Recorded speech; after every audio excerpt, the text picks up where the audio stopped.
Hello everyone, welcome to my page. আজকে ছোট্ট একটা রান্নার ভিডিও শেয়ার করব। গতকালকে রাতে প্রায় 11টা সাড়ে 11টার দিকে আমার জামাই একটা বড় সাইজের খাসির কলিজা নিয়ে আসে, কলিজা ভুনা খাবে।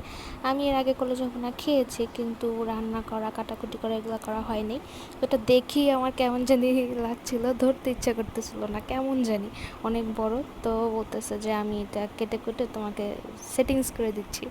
এরপরে একটা হাঁড়িতে ছোট ছোট পিস করে সিদ্ধ করার জন্য রেখে দিতে হয়। সিদ্ধ করলে এরপর উপর থেকে একটা চামড়া থাকে, চামড়াটা ফেলে এরপরে কাটতে হয়।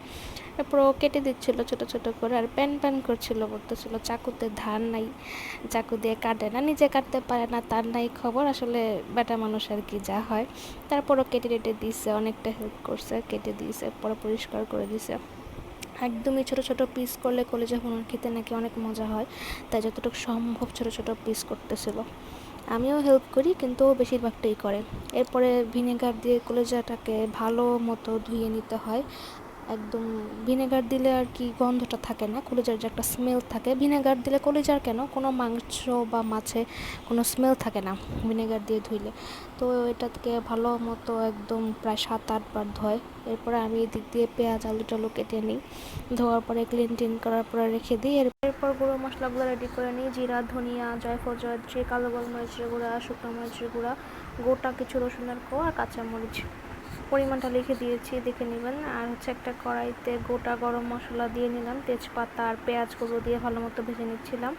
একটা কড়াইতে আলু ভেজে নিচ্ছিলাম, আমার জামাই সব কিছুতে আলু লাগে, সে এগুলাতেও আলু খাবে।